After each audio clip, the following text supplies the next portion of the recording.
ค่ะกราบสวัสดีFCทั้งช่องของสงกรานต์นะคะมื้อนี้จะมีแนวทางรัฐบาลไทยของปูว่าปีนะคะมางวดแรก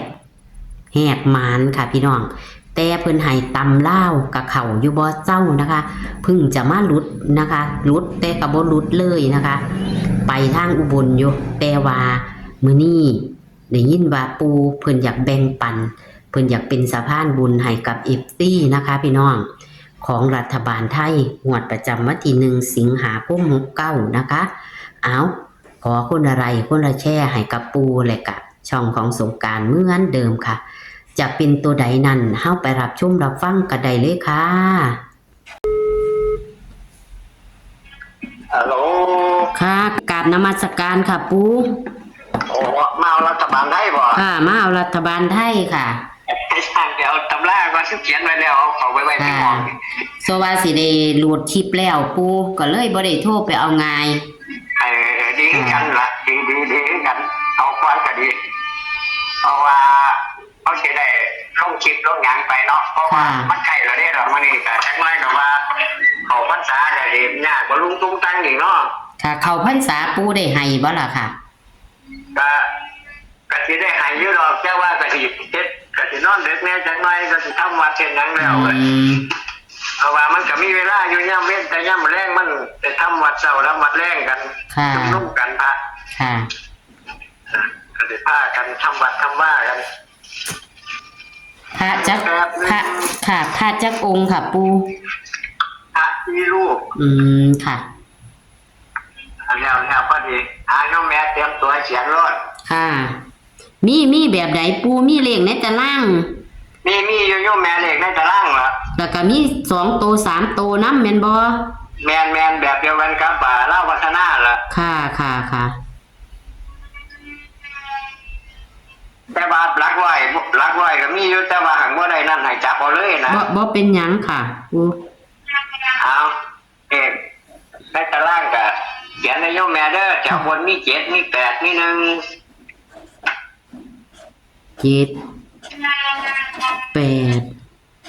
1แถว2มีแถวที่2มี2มี5มี6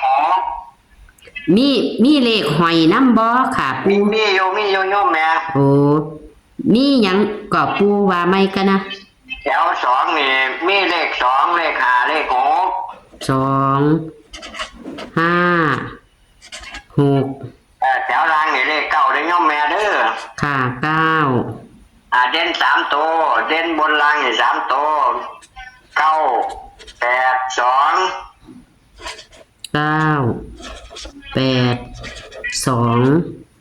จับปูวันที่นี่จับปู91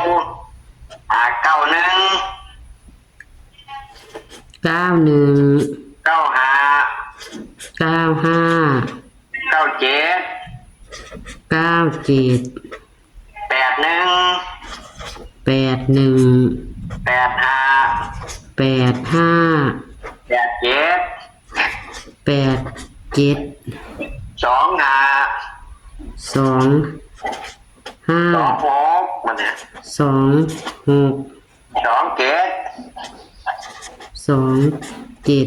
แม่มีโยเก้าคู่เก้าหางค่ะ3ตัวนี่มีโย4หาง5หางได้โยมแม่เด้อค่ะเอา8 2 6 8 2 6 8 2 7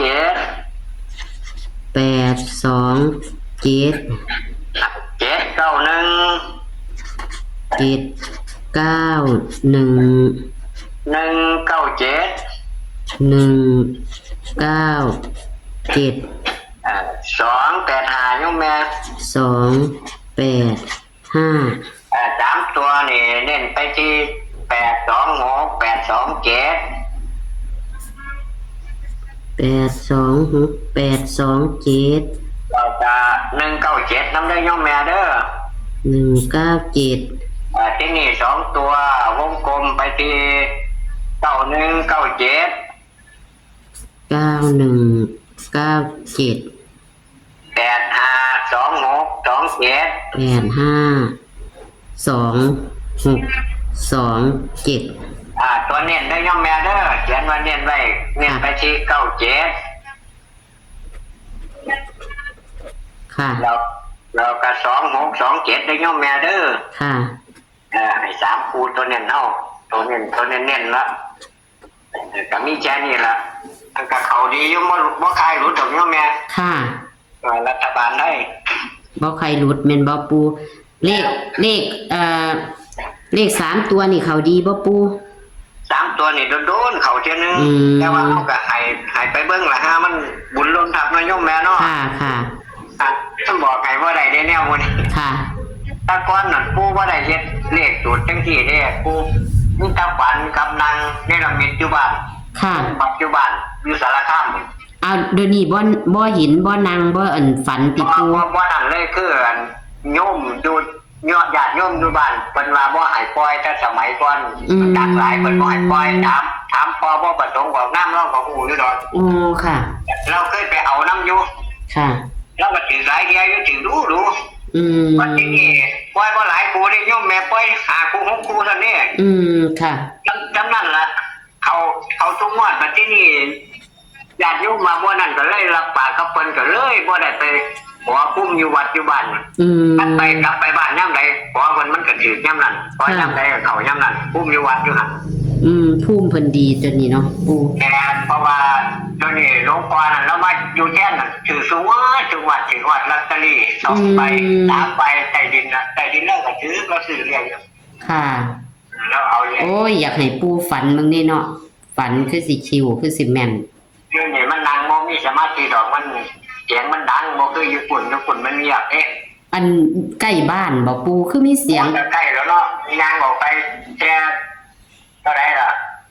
50 60 70 100 เมตรนี่ล่ะเป็นพอดีกับว่าประตูของกับเป็นใกล้บ้านเนาะโอ้เพราะว่าเสียงมันถนนก็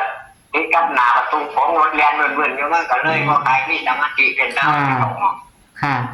เอามองกับว่าปานไหนบอกกับว่าคือปุ้มอยู่ทางปุ่นล่ะเนาะไอ้ปุ้มมันเนาะอยู่เนาะค่ะแม่นค่ะมองปุ้มดีไปอยู่วัดเพราะว่าจะย้ายวัดอยู่เพราะว่าคันจะย้ายไปอยู่วัดอื่นกันปุ้มดีมันสิเข้าทุกวัดจะโยมแม่ค่ะเอานางได้เด้ได้ยินเสียงคนนั่นคือจังไถไม้ไถหยังแม่นบ่ปูแม่นเพิ่นเฮ็ดกุฏิอยู่นี่โอ้เพิ่นเฮ็ดกุฏิน้ำปูโอ้ยค่ะบางทีอาจารย์มันเอาเครื่องตัดหญ้ามาส่องแน่นอยู่หมดเลยว่าจะ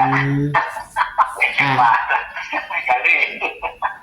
ให้จักสิว่าจังได๋เนาะแล้วมาอยู่นำเพิ่นเนาะมันจำมันตายค่ะเลยมีแต่สร้างกับสร้างตัวนี้เนาะปูอยู่วัดนี่เนาะแม่นก็เพิ่นมองได้แค่ว่าไปที่ง่ายๆง่ายไม่เพิ่นล่ะค่ะง่ายหาผู้ดีๆจักหน่อยก็ได้เก็บจี้เฮาเพิ่นมีเงินมีทองค่ะเอาจังนี้เนาะโยมแม่ค่ะจำขอกราบนมัสการค่ะปูเจริญพรค่ะสาธุค่ะค่ะปูว่าปีเพิ่นก็เพิ่งจะให้เลขรัฐบาลไทยเฮางวดแรกเนาะค่ะพี่น้องเพิ่นว่าเขาดีอยู่พี่น้องรัฐบาลไทยของปูเพิ่นให้แต่ตำลาวกับเขานะคะกับมาแค่มาหลุดมาใหม่กับเขาอยู่นะคะพี่น้องเพิ่นก็เพิ่งจะให้ตำลาวได้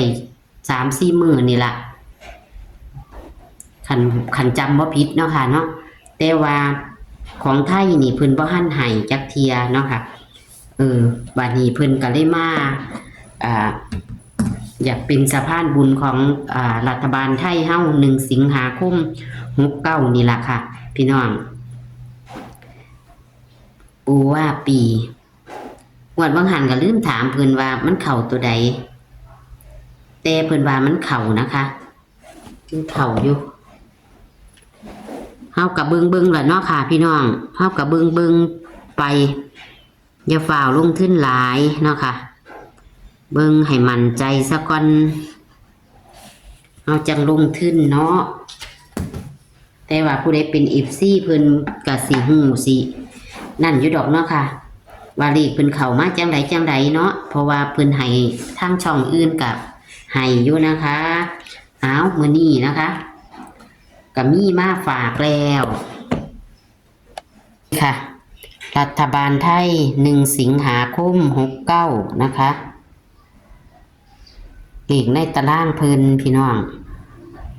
แคปหน้าจอเด้อค่ะเลขเพิ่นจะหลายหางเพราะว่ามันมีเลข3ตัวนำนะคะเลข2ตัวเพิ่นกะนิ่นๆเลยกะมี4หางเนาะค่ะพี่น้องเนาะคันเอาลงใกล้กะมันเป็นใดนิ่นๆ97ก็85แต่ว่า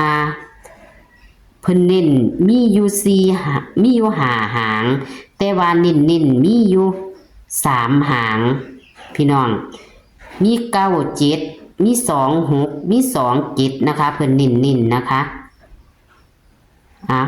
เลข3ตัวมี8 26 8 27 791 197แล้วก็285เน้นที่826 827และก็197เด้อค่ะตัวนิ่นของเพิ่นนะคะเลข3ตัวนิ่น3หางเลข2ตัวก็นิ่น3หางค่ะพี่น้องแคปหน้าจอค่ะขอให้โชคให้หมานกับปูว่าปีเพิ่นมาใหม่นะคะรัฐบาลไทยเฮาพึ่งลงงวดแรกค่ะเฮงๆปังๆค่ะสวัสดีค่ะ